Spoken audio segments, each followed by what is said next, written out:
controller told us that these objects have been observed for over 2 weeks, coming down from over 80,000 feet, rapidly descending to 20,000 feet, hanging out for hours, and then going straight back up. For those who don't realize, above 80,000 feet is space. Is there a correlation between any of the characteristics of these UAPs, UFOs? What we tend to see are the smaller vehicles tend to be, think of a sports car. The large ones tend to be, not always, but almost exclusively either triangular shape or boomerang shape.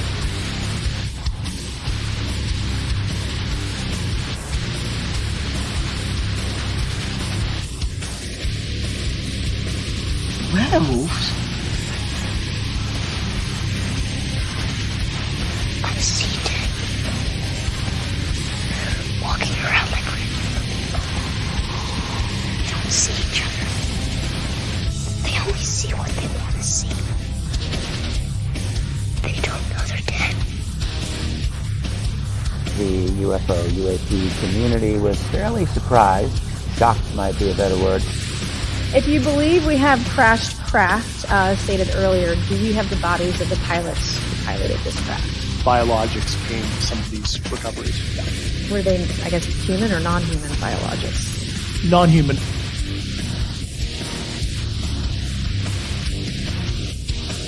Do you think there is life on other planets? Well, I'm not quite sure, but I suppose there would be. Oh, I've seen a flying saucer. You've seen one? Yes, definitely. At Lane Cove. When was it? 1953. You don't think this is a figment of your imagination? Several other people with me saw it.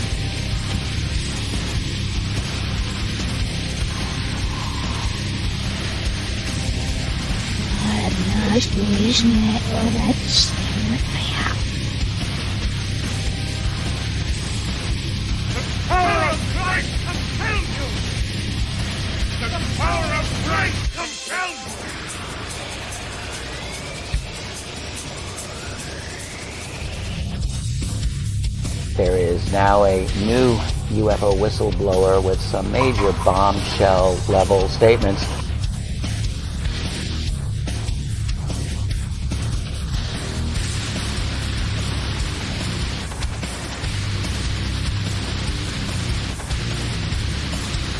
There is very compelling evidence that we may not be alone.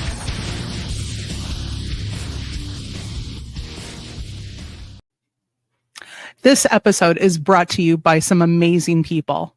Patrick O'Leary, Marcel Gouffonian Metalhead, Nutslap, Tabin Rice.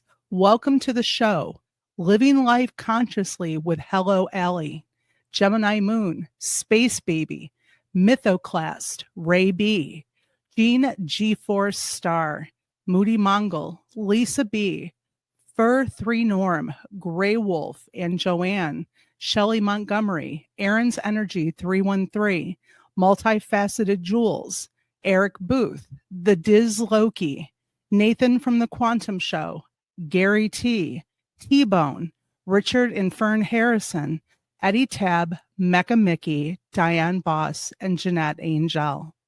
And a special thank you to all of our subscribers on YouTube, Spotify, and now on Rumble.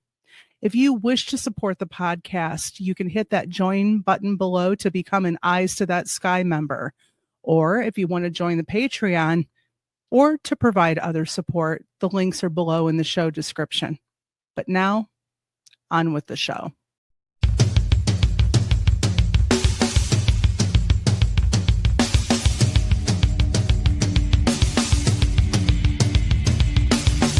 Welcome to the Michigan UFO Sightings and Paranormal Encounters podcast, where we explore the unexplained and mysterious phenomena that have occurred throughout the state of Michigan and beyond. From UFO sightings to ghostly encounters, we delve deep into the stories, the evidence, and the theories behind these strange events. We are your hosts. I'm Michelle. And I'm Wayne. We are an educator duo that after an encounter with a triangular UFO in 2018 in Michigan, we decided to investigate UFOs and the paranormal. In this podcast, we will be speaking with eyewitnesses, experts, and researchers to uncover the truth about some of the most intriguing cases of paranormal activity in and around Michigan. Our goal is not to convince anyone of the existence of these phenomena, but rather to provide a platform for discussion and exploration. So, buckle up and join us on this journey down the paranormal rabbit hole. On an escalator.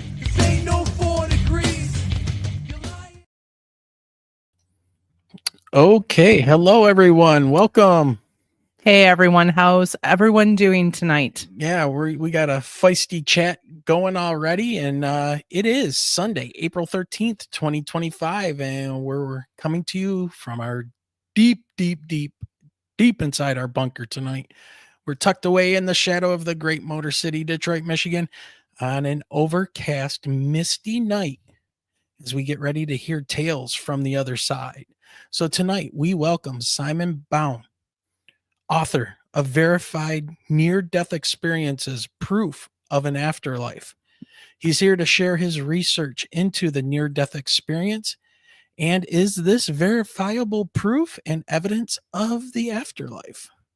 So grab your favorite drink, settle in, and prepare to hear some incredible stories of those that have crossed over and returned to tell the tale. Since Simon is over in the UK and it is late for him, like 1 a.m., we're going to limit his interview to about an hour. And to do that, we're going to dispense with our announcements and bring him right on after his bio. So, Michelle, take it away. So we do want him to be able to sleep. Absolutely. So Simon Bown. Simon is the host of two influential podcasts, a clinical hypnotherapist and an author specializing in topics related to consciousness, reincarnation, and the afterlife. He has produced over 800 podcast episodes engaging with leading experts and scholars in the fields of near-death experiences, or NDEs, reincarnation, and the continuation of consciousness. His podcasts, the Alien UFO Podcast and Our Paranormal Afterlife, have collectively garnered over 6 million downloads, with Our Paranormal Afterlife reaching #1 on the UK Apple Podcast Spirituality chart. Simon holds a diploma in clinical hypnotherapy and is certified in past life regression therapy. He has conducted hundreds of past life regression sessions, specializing in guiding individuals through these therapeutic processes. His research is informed by personal experiences with paranormal phenomena, including psychic flashes, UFO sightings, and other unexplained occurrences. These experiences have contributed to his academic interest in the nature of consciousness and its potential existence beyond the physical body. Verified near-death experiences, Proof of an Afterlife, is set to change the conversation on death and consciousness forever. Are you ready to take the journey? I'm ready to take the journey. Are you ready, Michelle? That's the I question. am ready to take the journey. I'm ready to hear stories. Yes, absolutely. This is going to be great. And I believe this is the first time we've ever had a guest on to talk specifically about this topic. So this is going to be awesome. So everybody, I want to welcome and bring on Simon Bown. Simon, how are you? I'm fine, thanks. Yeah, it's a good time of night to talk about this sort of thing, death and survival and spirits and what have you. Yeah, absolutely. I want to jump right in here because I find this extremely odd that about a day or so before we were to have you on as a guest, this news story's been floating around the mainstream media. And it's the story of, and I don't know if you're familiar with it, but Daniel Brinkley. And that's, Yeah, I've heard of him. Yeah. Yeah, just happens to pop up, and he's a former Marine, and he was a skeptic. I use the word was a skeptic of the afterlife, but he was hit with a bolt of lightning in 1975 and pronounced dead for 28 to 30 minutes and woke up in the hospital morgue. And he had two other near-death experiences after that. Once during, I think it was open heart surgery, and one was a brain surgery, which he talked about a crystal city, seeing these beams of light and things like that. So I'm just curious, have you looked into his story, and what do you make of that? Yeah, I've looked into his story a little bit. I know a little bit about it, but the things that he talks about are typical of what we see in near-death experiences with spiritual beings and that city. I've heard that before. Yeah, I just found it very odd that just all of a sudden I've not seen any articles or anything about this. And then about 24 hours before you're to come on our show, talk about synchronicity. And here's this story that's out there. So I was like, well, that would be perfect to open up the conversation with. Synchronicity. So go ahead. It's the thing that shows up. Synchronicities seem to be sometimes like the universe are trying to give you a message, but a lot of the time it's difficult to work out what the message is. But also, it's after effects. People who have near-death experiences afterwards seem to have amazing synchronicities, and it's one of the common after effects that you see with alien abduction. So there's some kind of crossover there between the two things. Yeah. Well, one of the questions I have here that I wanted to get right into is talking about the many people you've interviewed. And I do have a copy of your book. I haven't dug through it as much yet that I want to. I like to come into these interviews kind of non-biased and not pre-programmed in any way to talk about specific things in the book. This gives you the opportunity to just, whatever you want to focus on with your writing in your book is awesome for us. But you've spoke to many people about these near-death experiences. What are some of the most compelling, verifiable elements that suggest that consciousness survives after death? Well, it's basically when somebody dies, like they're on the operating table and they're hooked up to these devices, so they know their heart stopped, they know their brain has flatlined, and then the medical staff rush around and do all these things to resuscitate them. And afterwards, when the person is resuscitated, they describe what happened, and the people there will say, but you couldn't know that, you were dead, we know your brain was flatlined. And then there are cases like in my book where people see things that are in another part of the hospital or miles away from the hospital. And so it's hard to argue against, I think, if there's a skeptical argument that says, okay, if it happens to somebody in the operating theatre, their body is right there. So maybe they did have some form of consciousness. Maybe they heard things and hallucinated and they're full of drugs. But then that doesn't explain if they see what their family's doing in the waiting room in another part of the hospital. So I find these verification events to be like enough for me, proof for me. And I've done hundreds of interviews with people who've had these experiences on my podcast, as well as talking to mediums and children with past life memories and deathbed visions and all sorts of areas where there's indications that consciousness continues after death. So those verifications can be really powerful. Yeah, absolutely. I guess what has anybody given an explanation that you might think that was okay? So they're saying they saw something fall during the operation while they were under, or they saw or heard a conversation that was happening miles away, and this was brought up to a doctor or somebody, and they had some kind of like explanation for it. Have you heard anything from somebody like that you could say, well, maybe, or is it just complete, just to use a UK phrase, complete bullocks that they are coming up with some kind of thing to explain it away?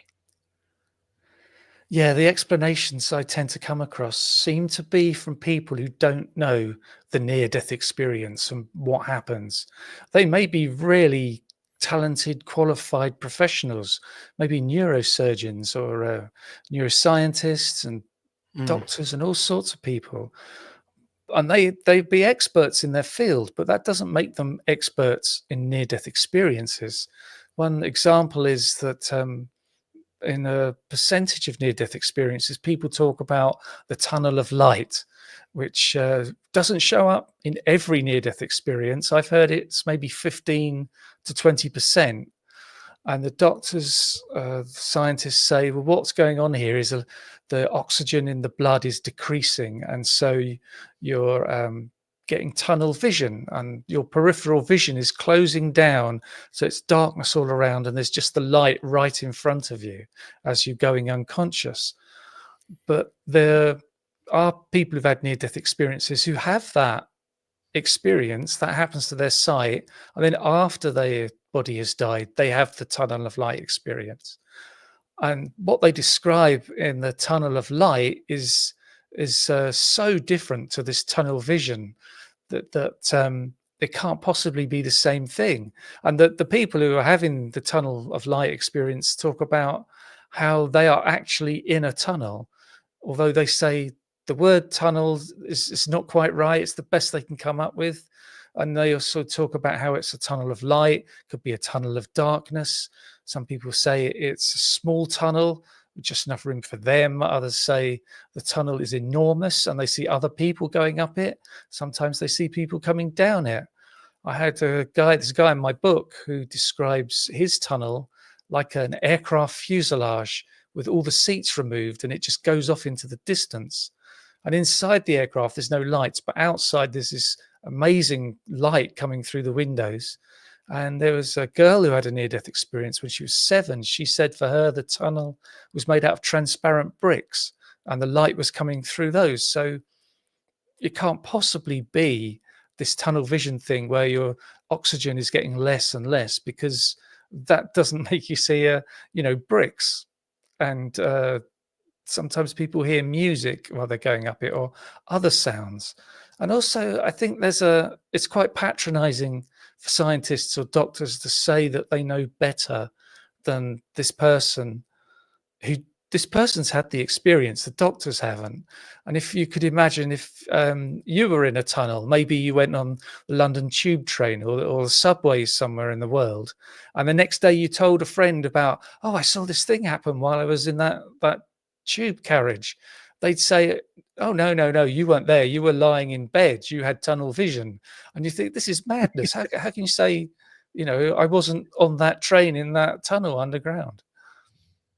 Exactly. And when you said that about the doctors, not being experts on near-death experiences and their explanations, it makes me think of I don't want to say disdained, but my dislike for certain archaeologists who will go into ancient people's lands, and when they're telling the archaeologists they didn't build something, it was their previous ancestors, like the Maya or for whatever, and they live by their mythologies, talking about, no, it was this, and they turn around and use the same kind of logic and go, no, very patronizing. We understand that's just a myth. That's just baloney. You guys don't know what you're talking about. And I feel that same way when it comes to, trying to figure out like these megalithic structures and things like that there's no way ancient peoples could have moved, the Baalbek triathlon or triathlons. Yeah. They're like 200,000 pounds in just ridiculous amounts. So I get where you're coming from with that. Now, what about these light beams? Like I was explaining to you that this news story that I have right here about a man struck by lightning in 1975, dies for 30 minutes, comes back and is talking about not only a tunnel, but beams of light. How common is that? And do you really think that maybe near death experiences are more common than we think, and just people are not coming forward, kind of like the UFO thing? Well, for that point, I think there are a lot of people having it and not coming forward, or maybe they talk to their friends a little bit, or they put it on Facebook, but people around them are dismissive and start to treat them weird and might say to them, you're okay when you're not talking about the weird stuff. So they learn not to talk about it. And, people have distressing near-death experiences where they may be in a hell. And there's about 10% of near-death experiences are distressing. But I think there's probably more of those, but people don't want to talk about it. with the light beings, that comes up a lot. And some might say that they're spirit guides. Others might say they're spiritual beings. There are people, it depends on their background, I might say they're angels. But they get described sometimes as 10 feet tall or 12 feet tall, and they're glowing beings of light. They're human shape, but you don't see any features. They're just light. And sometimes people say they can see them like down to their knees, and then their legs just kind of disappear. It's like the spiritual beings, that's not them, what you're seeing. They're taking this form, presenting themselves like that, so you can understand that they're a being of some kind, making it easier for the near-death experiencer. So, kind of reaching here into a little bit of the UFO phenomenon, UAP, and aliens. Do you think there might be a connection between these light beings and what we consider these UFO aliens, things along those natures? Have you found any comparisons and correlations? There are little bits and pieces. I was talking to a guy called Steve Neal the other day, and he's had ET contact his whole life. And he was reading my book, and he was saying he saw things in there that reminded him of his experiences. And it's like there's a few bits in my book where people talk about being in the afterlife and seeing people wearing these white robes with this sash around their waist. And he said that he was on board a craft where there was hybrid children, and the people there, the humans, were wearing these white robes with the sash around the waist. And there's other times where there's suggestions that the ETs were aware of an afterlife and even reincarnation. I've had a couple of people say that while they were in the abduction experience, they said to the ETs, "You can't do this. You've got no right to do this." And they say to them, "But you agreed to this before you were born." And so, that sounds like they're aware of what's going on there. And there's also suggestions, like Steve Neal was saying this, that it seems like they can have a body like the Greys, and when that body gets worn out, they just drop it and move on to another one. And I also talked to somebody who said that while they were with the ETs said something like, "What you see of us now, our physical form, is what you imprint on us. Where we come from, we don't actually have a physical form." So that kind of suggests that interdimensional thing, or another reality, or some form of existence. We're not really sure what it is. So I think there is a crossover there. Yeah, that makes me think of like some of these cryptid sightings. There's a lot of people that will say that they see a UFO either before or after, like a Bigfoot sighting. They will follow tracks of a Bigfoot or a cryptid, so many steps or whatever, and then it just disappears and there's no trace, which makes me wonder if people are imprinting on these interdimensional beings, so if I'm out in the woods and I'm a hunter and I've heard stories of Bigfoot my whole life, and I'm kind of freaked out at night by being alone, and I hear some noise, and instead of seeing this interdimensional being, it feeds off of what I'm thinking and projects to me Bigfoot when it has nothing to really do with Bigfoot. Is that kind of like where you're thinking with the imprinting? Yeah, it's because we get things with ETs, screen memories, where people think they see a huge owl or a deer or some other animal, and it's that thing that's almost like they're telepathically controlling what you're seeing to make you feel better and not suspect what's going on. But you're right about that, and that seems to happen not just with the Bigfoot, but all sorts of other places in the paranormal. Yeah.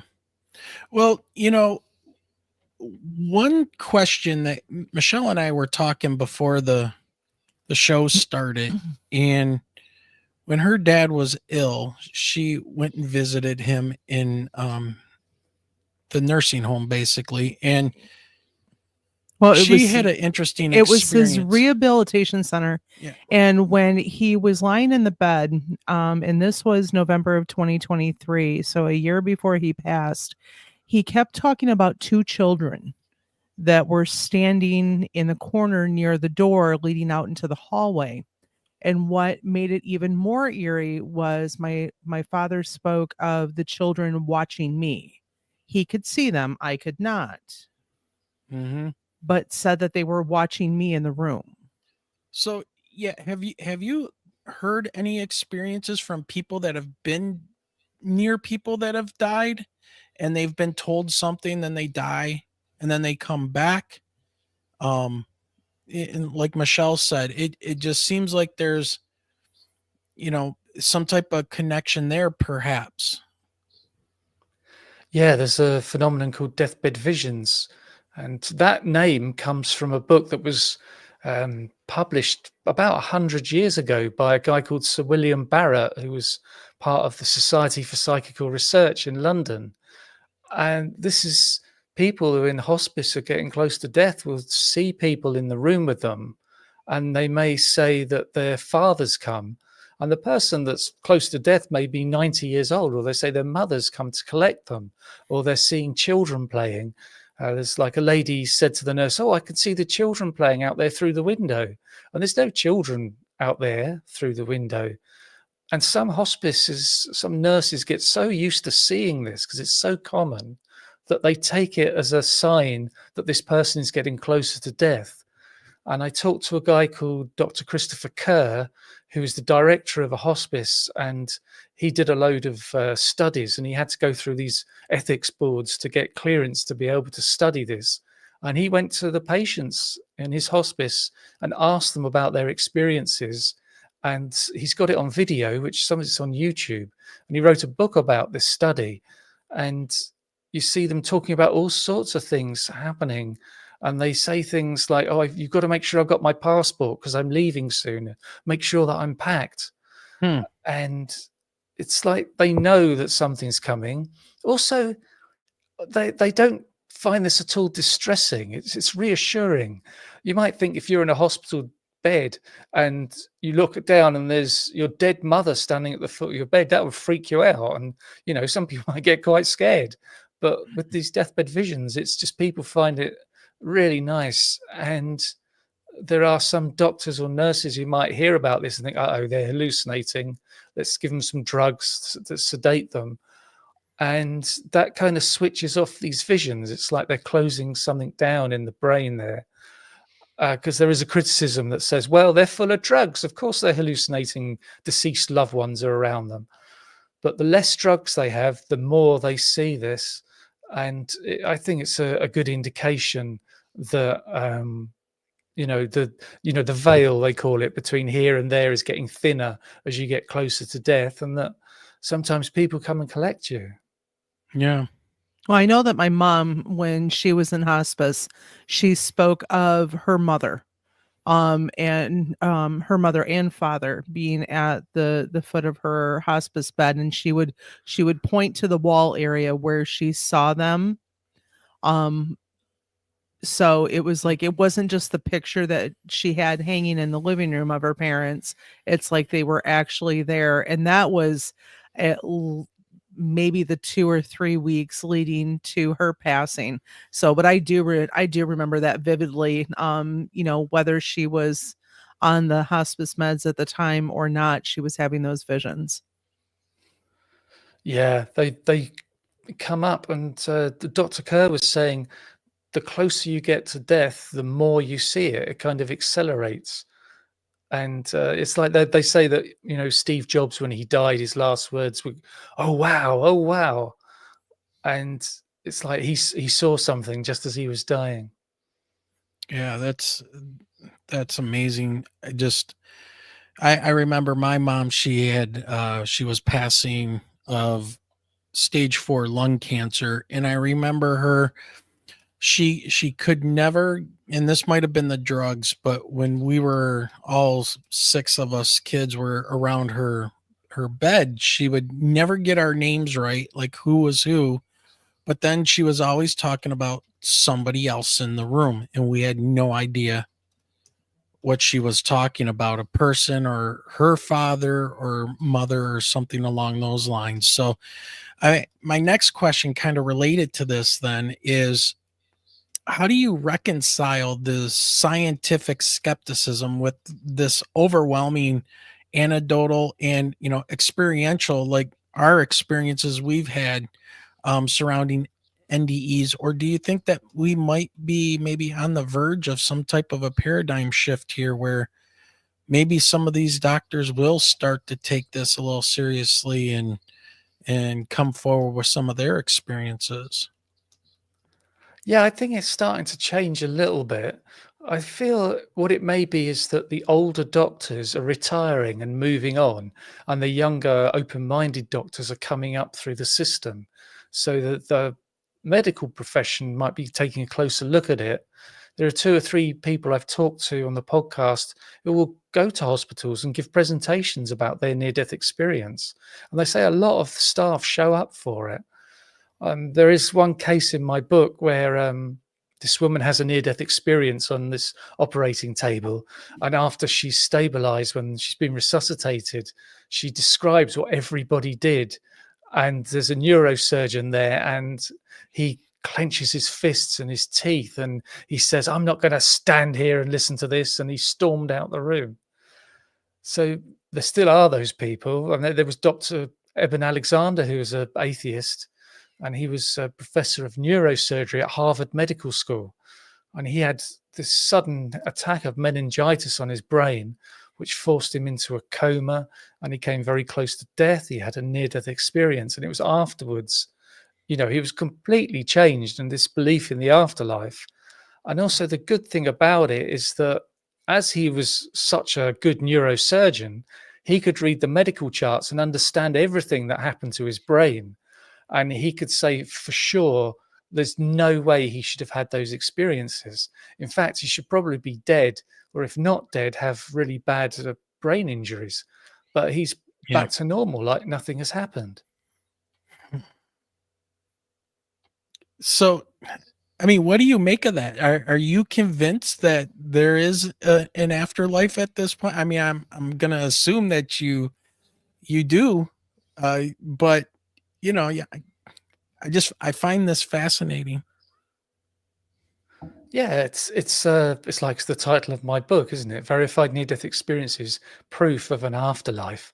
And I've talked to so many people on my podcasts and had my own experiences. And I started reading books about supernatural when I was 10 years old. And it's just overwhelming when you really get into it. And being a past life regression hypnotherapist, I've taken so many people to their past lives, and I see all these commonalities show up, and I've been taken through past life regressions, and I know exactly what it's like. And I've had little confirmations there for myself. I had a client who tracked down his past life, somebody who wasn't famous, and he emailed a picture of the oil painting of his portrait from Victorian era and said that was me. As soon as I saw that, I knew that's it. That's who I saw in my regression. And there's so much. And there is a thing, I think sometimes people will kind of make scientists the gatekeepers of what is real. And if a scientist says, well, that's not proven, then it's not proven. But I kind of feel that you can get to a stage where it's enough proof for you, and you don't have to wait for the scientists to tell you it's proven. It's like you might ask Neil deGrasse Tyson, is there life in the universe? And he'll say, we have no evidence of life in the universe. Correct. You wouldn't say, theoretically, I say definitely not, but there may be life. We've just got no proof of it. And it's that kind of thing. You have an expert in one area, knows nothing about UFOs. So he doesn't, exactly. He can't comment on it really, in a way.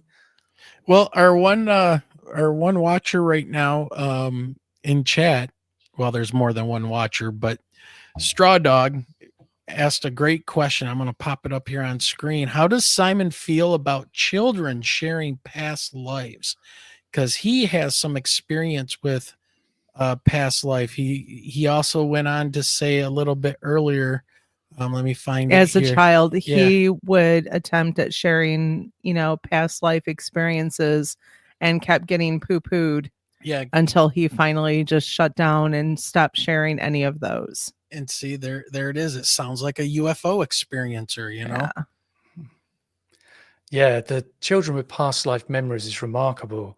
And Dr. Ian Stevenson at University of Virginia started doing the original studies back in the 60s. And he would have to go to India and the East because over there, in India, they're Hindu, which believes in reincarnation. So if a child starts talking about that, they don't shush them and tell him it's nonsense or you're just making it up. They take it seriously. But it's becoming more prevalent in the West. More people are talking about it, and they can be very convincing cases. And I've got a book behind me. I'll just grab it. This is by Dr. Ian Stevenson. And what this shows in this book, there are 100 cases where children talk about a past life and they have a birthmark where the injury was that killed the previous person. No And there's kidding. one guy in here, Mhm. he was he had all these memories of being a teacher. They got all these photographs in here. And he's got this memory of being a teacher that was murdered on the way to school. Somebody shot him in the head. And Dr. Ian Stevenson tracked down the previous family, and the kid went to the house and he pointed out all these things in the house that had changed since he was alive. And this wife was there, his last wife confirmed these things. And he said, "Where's my weapons?" Because he had guns in a cupboard. And she said, "We got rid of those." And it turns out this guy was a bit of a scoundrel with the ladies and local gangsters, which is how come he got shot. But I got a picture here. I don't know if you can see that. The title of that book is where reincarnation and biology intersect. Okay.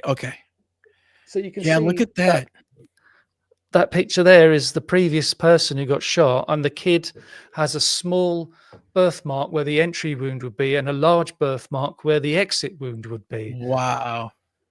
But it's like I say, there's 100 cases in this book, and there's another good one. There's a kid that remembers being a bomber pilot in the Second World War.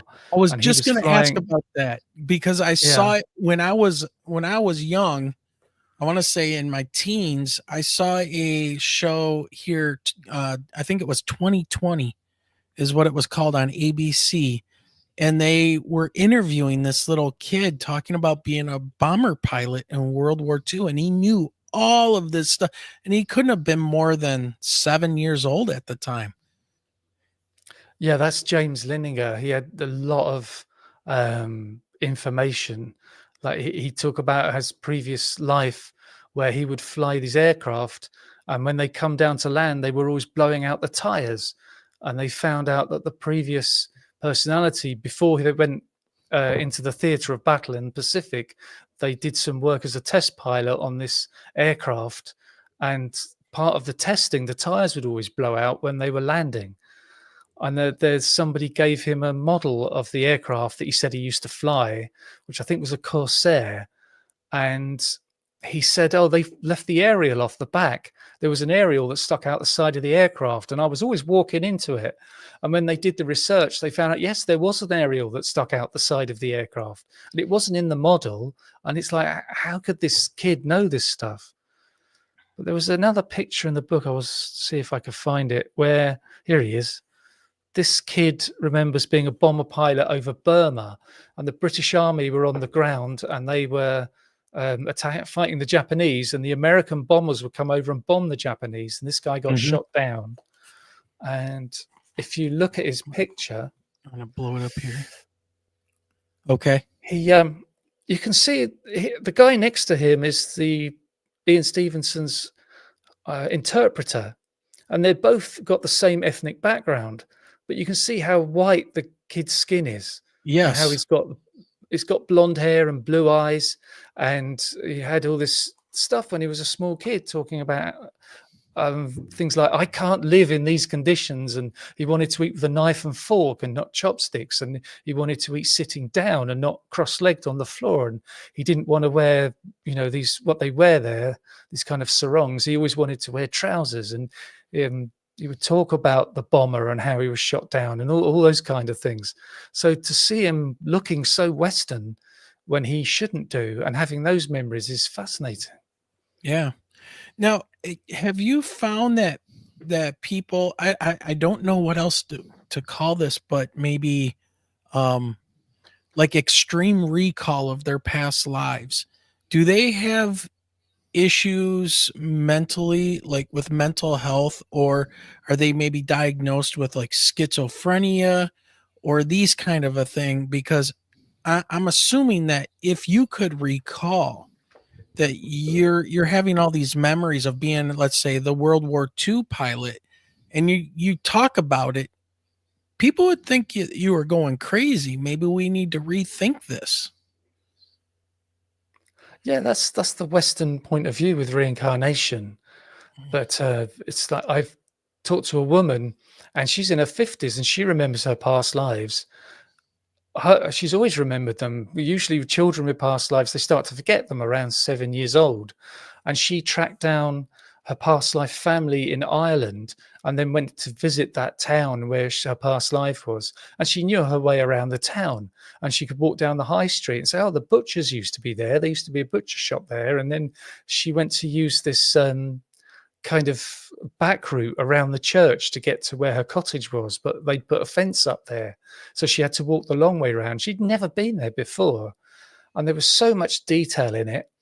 They tracked down the children from the previous life, so now she's younger than them, but she had so many things to talk about the previous life that the kids accepted her as a reincarnated mother. And if you think that she died around the 1940s, it's not like this woman now could do research on Facebook or somewhere and find out all these little intricate details of this obscure family in Ireland. But she also had a past life in Japan, and Japanese TV paid for her to go there. And they took her to the previous house where she used to live. And she talks about how this big part of the house was gone now. And the family like, how could you possibly know that? We're nobodies. Nobody would know we had that work done on our house decades ago.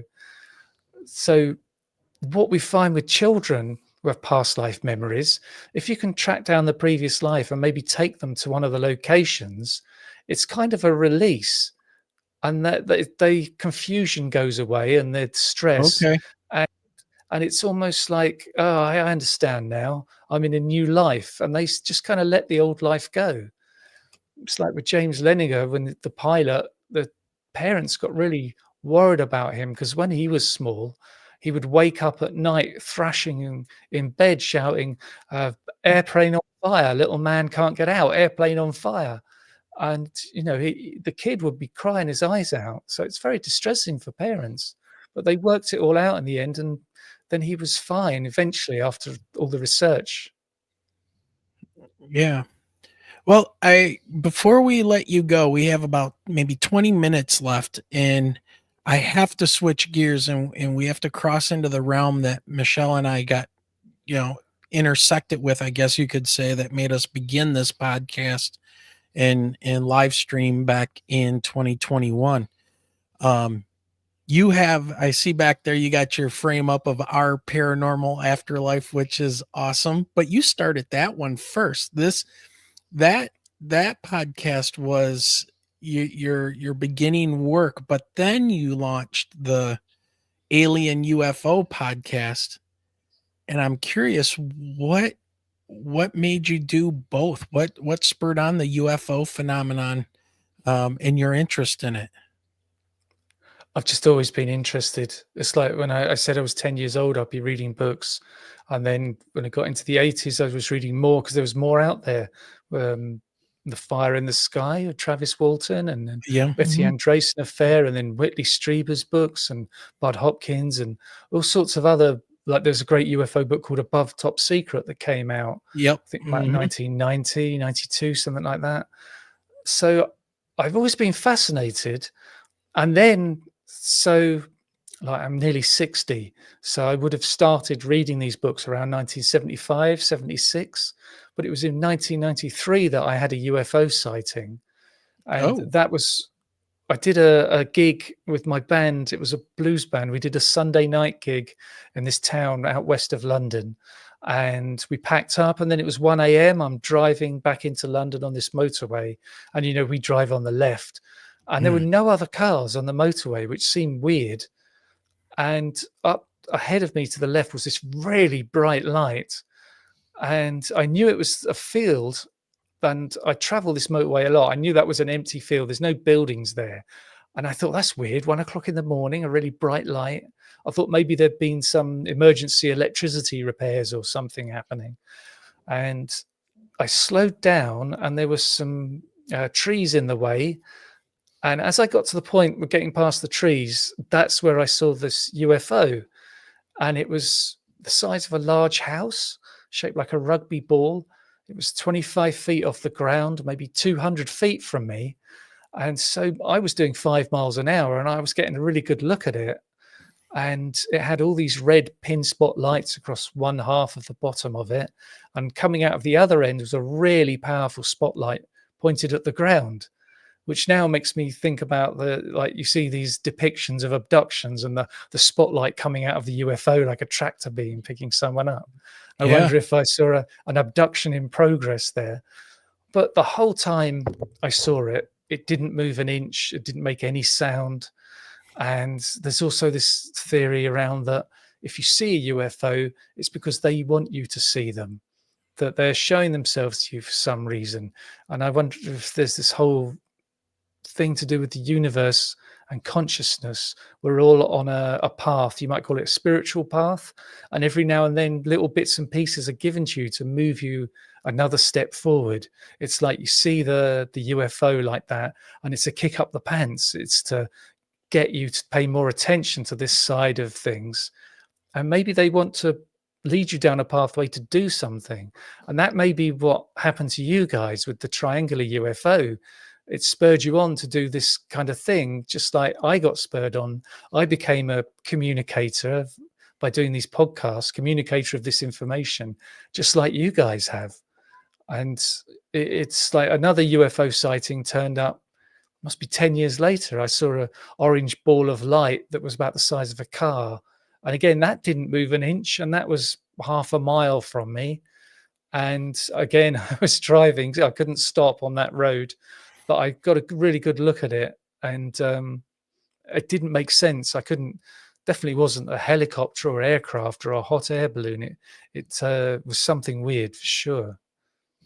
You know, I think you're onto something. As long as Michelle and I have been doing this, it seems to come back to the fact that if you are the people, selected, I guess you could say, to see these things, you will have that urge or that compulsion to want to talk about it.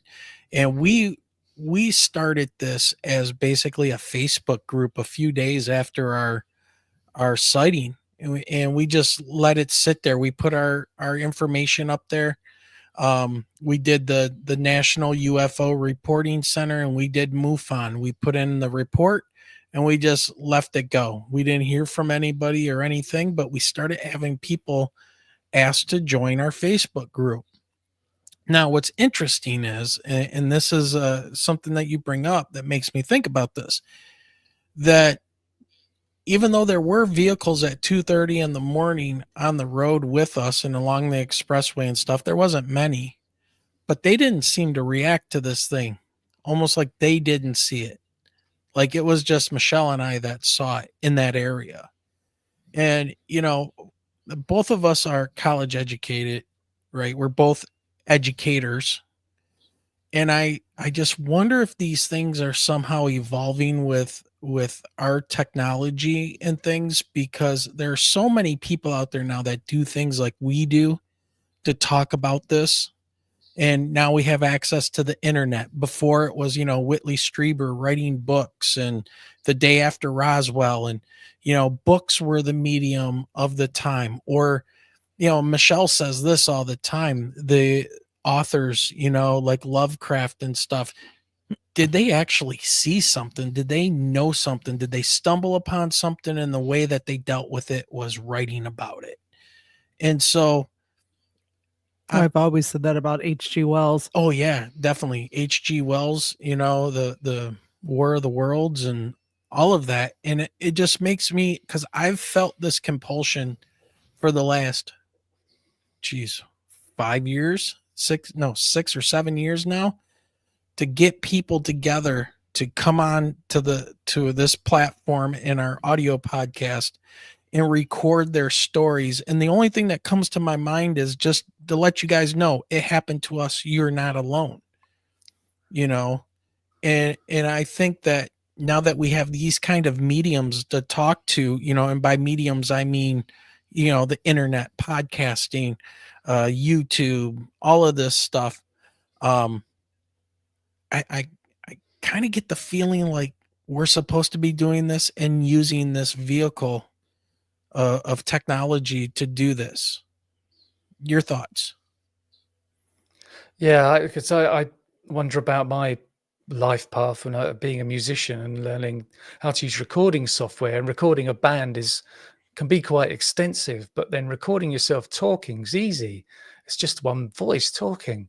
And I wonder if, in a way, learning the software for a band was an apprenticeship to get me to this point where I can do a podcast and know all the technical side of it without having a problem setting that up.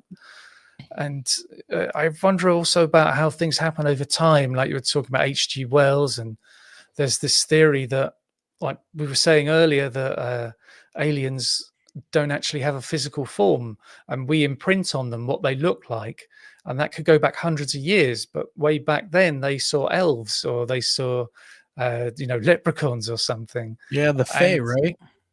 Yeah, that could be the same phenomenon we're seeing now, but back then that's how they interpreted it and what they imprinted on it. And the aliens did exactly the same thing. Yeah. Well, that's perfect for this next question. Have you ever come across any stories that or people you've interviewed that talk about UFO sightings or abductions that felt more interdimensional, whatever that might mean, than extraterrestrial? Since you just kind of hit on that, I'm kind of curious.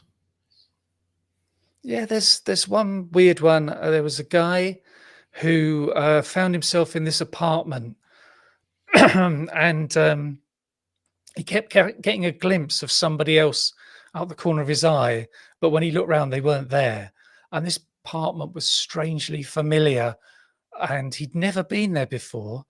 And he saw these photographs on the side, and he was in the photographs with people he didn't know. He didn't know any of these people, but they all seemed to be smiling. They all seemed to know each other. And it's almost like he was taken to another Earth in another universe or another dimension where he was living a different life. And then after that, he went on to this space where he was in an airport, and he was standing at those really tall windows that look out over the aircraft and the runway. And he's the only person in the airport, except for him catching this glimpse of someone. And an airplane goes along the runway, starts taking off, and explodes. And he finds this to be really shocking. And then instantly, he's in that aircraft just before it takes off. And he's in the washroom and he can't get out. It's locked. And he knew he was going to die in this explosion. So it's almost like this was a fake scenario that ET set up for him, almost like to say, okay, how does a human react if it sees this? How does a human react if they're in this situation? And that's the whole thing about interdimensional and other lives on other Earths comes up in other places. There are people who in comas afterwards, they say they lived another life. There's a guy who was in a coma maybe for 7 days, and he said he lived another life for 22 years on another Earth. And he served a year in a Southeast Asian country in a war, and that country isn't on this Earth. And so, the doctors say it was hallucination, some kind of dream, but he says no, that life was just as real as this one. I had a job, I worked 9 to 5, I'd go home in the evenings, I'd have something to eat, watch TV, I had girlfriends, it's just the same as this life.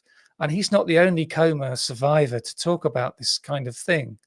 So that seems really weird that in a coma, people have near-death experiences, out-of-body experiences, really distressing nightmares that seem to be on a loop for some people, but also these other lives in other universes.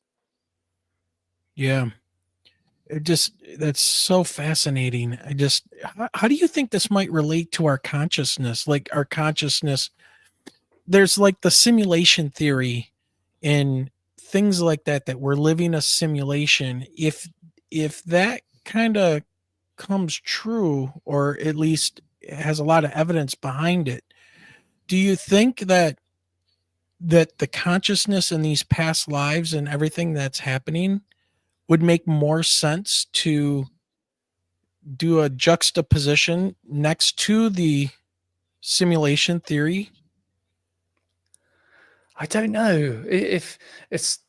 I think it's almost a thing. Well, for me, if I hear simulation, I think of computers and VR headsets and how it's all electronic, and somebody's a programmer and there's a coding person and somebody else designs the cities or the houses, and then you go into that simulation. But I don't think it would be like that. It would be something far stranger that doesn't involve electronics and computers. And there's this idea with reincarnation that you are living all of your lives in the same moment. Time doesn't exist in the afterlife, so your soul's experiencing all these lives in the same moment, and that there may be loads of you in lots of different universes, and your soul is experiencing all these different yous in all these different universes to experience what it is like to do these particular things. And there's also suggestions that I've had for past life regression that you may have parallel lives. There was one lady who had a life from like 1948, and then it died. And after the person had died in the past life, they met a spirit guide who said, you messed up. You didn't learn the lesson you were supposed to learn in that life. You got to go back. And then they were born in 1958. So that life they went back to live was also happening at the same time as the life that was born in 1948. And then they went through that life and the person died at 90. And you think, hang on, if they were born in 1958 and they die in 90, that's the future for us now. And they are experiencing something in the future and telling us about it. And you do wonder about simulation there. But if it's something to do with consciousness, it's very strange. And there's a saying that it's not as strange as you can imagine. It's stranger than you can imagine. We just couldn't think it up. Yeah. Yeah. Now it's getting really confusing, because now you have two lives happening around the, only what, 10, 20 years apart at that point, or 10 years, 48 and 58, right? Yeah. So that's really bizarre. But what do you think of that? We live past lives because we as our souls have to learn some type of a lesson. But I also heard, and I think you just mentioned this, but I also heard it put a different way, that the universe is alive. This is kind of what I think. Like, the universe is a living organism, and it is experiencing life through us until we learn something that it wants to know, and then our lives stop. And we join with the consciousness of the universe. What are your thoughts on something like that? Yeah, this depends what you call this the universe, consciousness. Some people call it creator or source, or some people call it God. And they say that we're all a spark of this source of whatever it is, and that we're out living in this cycle of learning for our souls, and having physical incarnation is just a part of that. That's not the whole thing. We come and experience of that and then go back to source. And I think sometimes we focus too much on Earth and think that's reincarnation, but I've had a small number of people go back to past lives on other planets, and so I think, yeah, you're right. If it depends what you define what this thing is, this universe or this creator. But that's what I hear in a lot of places, that we're on that cycle of learning things, and when we've learned enough in our physical lives, then our soul, our spirit goes on to the next stage of learning. Yeah. Michelle, is there something in chat that somebody wanted to bring up? I thought I saw something from, is it Rick? Well, Rick had said in 1972 he was convinced to drive a vehicle by a friend, in which that night he took my place in the back seat. Later that night they had crashed and his friend had died instead of him. Ooh. It's one of those weird things you think about destiny or fate, about was it meant to happen? Or You you just get a don't bad know, really. feeling, right? You get a Yeah, bad feeling about a friend getting on an airplane, and it's like, I don't trust that airplane. They don't go on it, and that one crashes, or there's an accident of Well, some and kind. that's why they created the Final Destination films. Well, yeah. So, but Rick had went on to say that he believes to a certain point that each individual creates his or her reality, but the end is constant. Yeah, that's a hard one, isn't it? There's a lot It in is. there. It's a thing where you say you have a life plan. So before you come live this life, you plan out what it's going to be. So maybe that's creating your reality in a way. But then there's that whole other thing about how your brain has to process what your sensory organs are giving it, and in a way, your brain creates what's going on around you. And that our eyes can only see a certain amount of the spectrum, and our ears can only hear so much. And that gets into that consciousness thing, and you're creating your own reality. And you think, well, what does that really mean? Could it mean that your whole reality you're creating, and everybody and everything else doesn't exist, and you're creating it? So, yeah, it's like going into, could do a trilogy there, movies and things. Well, it's almost like when you do an experiment, and when you observe the experiment, it changes the experiment, so you can't get the true effect of a controlled experiment just based on your observations. It changes. So yeah, that's the slit experiment in yeah, quantum physics, isn't it? Yeah, where you observe a particle or is it a particle or a wave? Well, it depends on when you're looking at it. Or, if you put what is that? The Schrodinger's cat, right? Yeah. Put it in a box, and if you don't know what's in there, is it dead?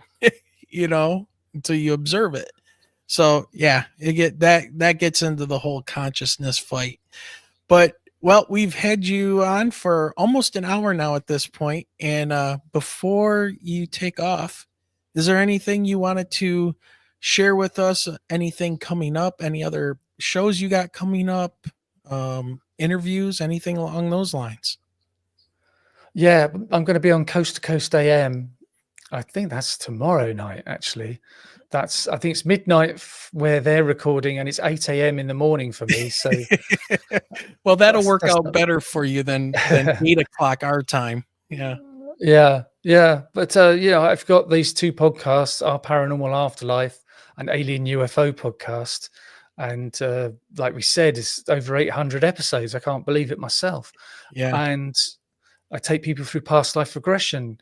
And my website is pastliveshypnosis.co.uk. And if you're thinking of doing a past life regression, you can go into my calendar on that site and book a free call. I'll talk to you for 20 minutes about past life regression and what you might want to achieve from it. That's completely free of charge.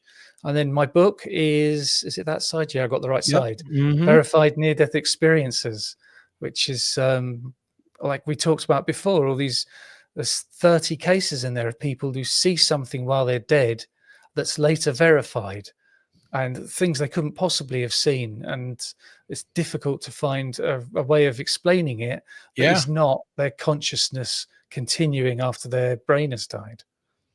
Yeah, it's fascinating stuff. And like I said, this is the first time we've talked this topic on our show. So it's I'm eager to dive into your book once we're done here. And I signed up for both your podcasts so I can start listening through those. And I might be hitting you up with a past life regression here. So once I get some free time. So, but Yeah. all right. So once again, everybody, you can find him at www.pastliveshypnosis.co.uk. So, and you can email him at si.bown@gmail.com. So awesome interview. We love talking to you, and we hope to talk to you again. And by the way, we'll check you out on Coast to Coast tomorrow night. So that'll be awesome. Yeah, great. It's been really good. You've had some great questions. I've really enjoyed talking to you guys. Yeah, this has been awesome. So we're very happy to have been able to host you, and we hope to talk to you again soon. So have a great night. Thanks for having me on. Absolutely. Thank you, Simon. Okay. All right. Bye then. Goodbye. All right, everybody. So like we said, he's over in the UK and it's now 2:00 in the morning for him. And we wanted to cut that short. So let him get his rest. Sleep is very important, as we all know. So, all right, Michelle, let's do some quick closing announcements. I was going to say our closing. Remember, if you have a story that you would like to share with us, please make sure that you email us at mi.ufo.podcast@gmail.com. Yep. And if you guys want to support the podcast, you know how to do this. There's super chats, there's PayPal, there's buy us a coffee, all that stuff. And what T-Bone just did with gifting 5 subscriptions. Oh, look at him. Or He snuck that in there on me. Yes, Thank he you, did. T-Bone. Thank you very much, T-Bone. Let's go ahead and flash that up on screen. So thank you. And Kelly Lewis is a member now for 13 months straight. Wow. I think you and Diane Boss are tied for the longest memberships. That's awesome. Thank you very much, Kelly. Your support is much appreciated. Let's see. What else did I want to say about this? Ash is telling everyone to make sure that you smash that like button and share us out. Make sure that you subscribe. One of the 3 cats is here ready to yell at everyone. Yeah, he's yelling. Yeah, he's mad about something. One of the things too I did want to bring up is right now we're in a big push to get a certain amount of watch hours on this channel so that we can get fully monetized by YouTube and be able to collect a little bit off those pesky ads that they're always playing for you guys. Go back and watch some of your favorite episodes. Yeah, either go back or find some older episodes that you did not watch and watch them, and those hours get added on for us because it's really weird how they do it. Every day that goes by, they only count the number of hours for 1 year. So if we had a year ago today, let's say we had 200 hours of people watching our stuff, that 200 hours gets lost when they count these hours today. It's really weird how they do it, but it's a moving window that's a year long. So we're trying to get that done and taken care of so we can get some more stuff for the show and all of that. So your help for that is awesome.